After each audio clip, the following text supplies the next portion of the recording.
Por que o romance acaba no casamento? Este é o tema do nosso vídeo de hoje.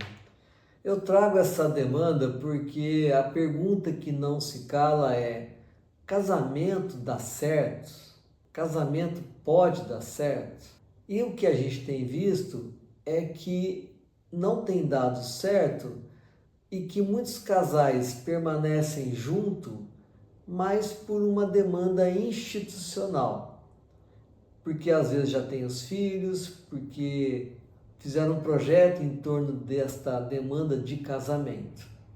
Agora, o casamento pode dar certo, porém, na maioria das vezes, o casamento enquanto instituição, ele tem uma frustração na sua vivência. E qual é o motivo disso? Existe uma promessa histórica social de família perfeita, e subentende família perfeita a partir de um casal bem casado, e que há na possibilidade de encontrar um parceiro ou uma parceira para viver um grande amor. É como se a vida tivesse a sua felicidade marcada a partir do casamento. Então, o casamento ele passa a ser um destino definitivo da vida humana. Isso dentro de uma sociedade que diz que a família é a base de tudo e, ao mesmo tempo, essa família nuclear, pai, mãe e filhos, que é uma estrutura que vem consolidada a partir da Revolução Industrial, onde tem que nuclear a família para que essa família dê conta da industrialização. Então, você vê que é um projeto social, político, econômico, e que aí tem que se criar um álibi, e criou-se um álibi de que o casamento perfeito é o destino de todo mundo, e casar é o destino de todo mundo.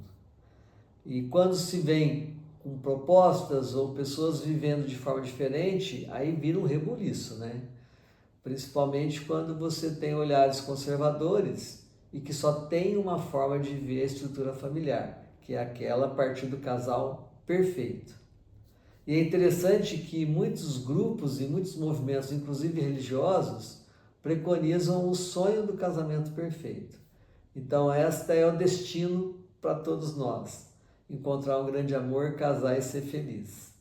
E aí, o que acontece com esta realidade quando se casa? Casou, encontrou-se com uma rotina, todo dia, sempre, aquela rotina, a mesmice, o compromisso, as contas a pagar, a sobrevivência.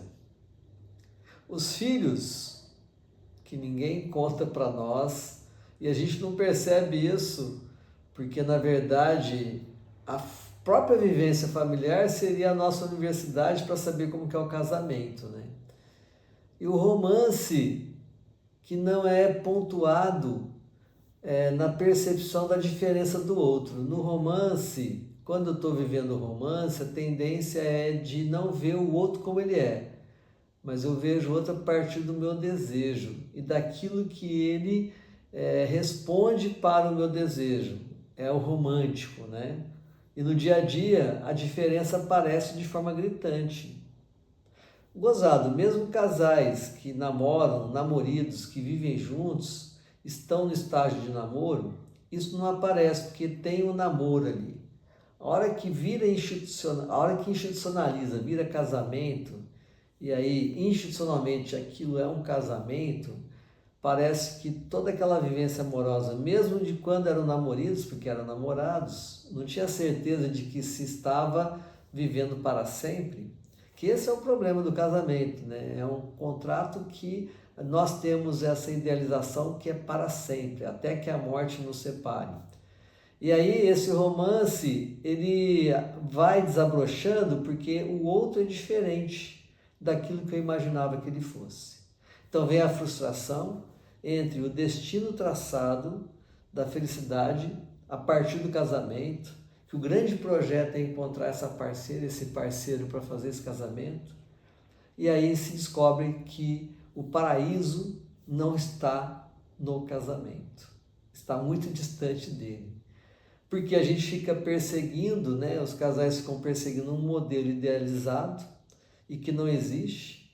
Tanto que para se sustentar esse modelo de casamento perfeito, muitos movimentos religiosos, muitos encontros de formação trabalham assim, obstinadamente, essa coisa de que é sofrido viver a dois, não é fácil, mas a gente suporta, a gente aguenta, né?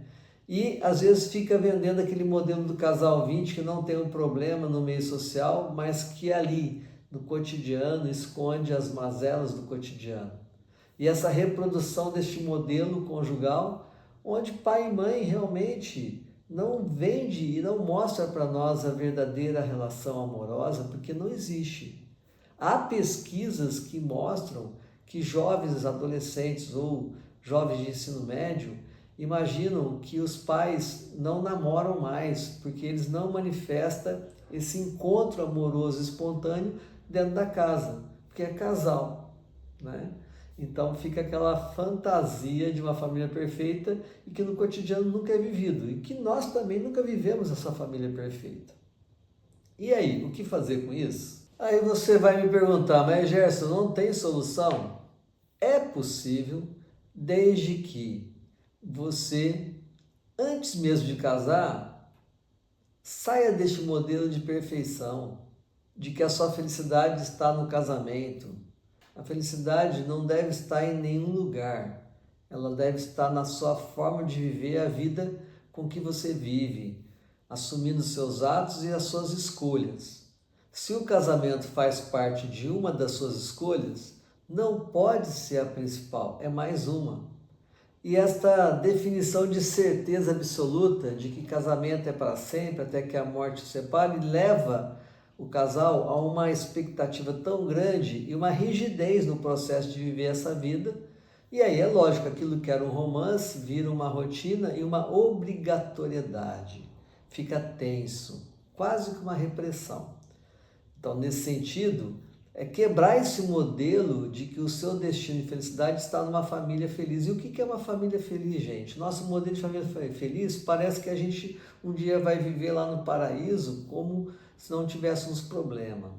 É fácil entender o que é uma família, é só olhar para a sua própria família, olhar para as famílias das pessoas que estão ao seu redor, para os seus parentes. Você vai saber que família é isto. Agora, se é isto, não é possível viver o romance? É possível viver romance primeiro identificando que você não vai cair nessa armadilha da família perfeita, que você não vai acreditar que o destino é a felicidade a partir do casamento, e ao mesmo tempo que esse romance que se estabeleceu na possibilidade de se elevar para um casamento, ele pode ser cultivado sabendo quem é este outro, e não conforme você deseja que ele seja, no sentido de esse romance que te sustenta dentro de uma estrutura muitas vezes até machista.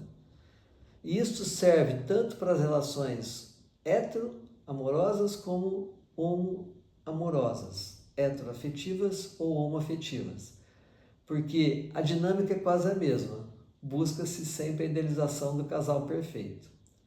Então essa não certeza do amanhã faz com que você viva hoje na perspectiva do motivo do encontro que estabeleceu este romance. Então nunca esquecer a questão da história da construção desse romance e sempre estar atento a essa dinâmica. Se no dia a dia, no compromisso, nas rotinas, na sobrevivência, nos filhos, se você como casal não olha um para o outro, se o parceiro não olha, os parceiros não olham um para o outro e fazem a pergunta: estamos reativando o romance que nos potencializou para estarmos aqui hoje como casal? E essa pergunta tem que ser diária, porque o romance pode ser vivido a cada dia, mas só basta a cada dia. Não dá para você garantir o romance para sempre, basta seu próprio dia. Aí é quase que aquele método dos alcoólicos anônimos, né? Os românticos anônimos. Amo só por hoje e nada mais e nada menos. Aí pode ser que esse casamento dê certo, mas do contrário, é quase impossível que dê certo nesse padrão de idealização plena e felicidade absoluta a partir do casamento. Fica esse vídeo para você pensar. Qualquer coisa, manda aqui comentário para a gente poder trocar uma ideia contigo. Agradeço sua atenção e até o nosso próximo vídeo.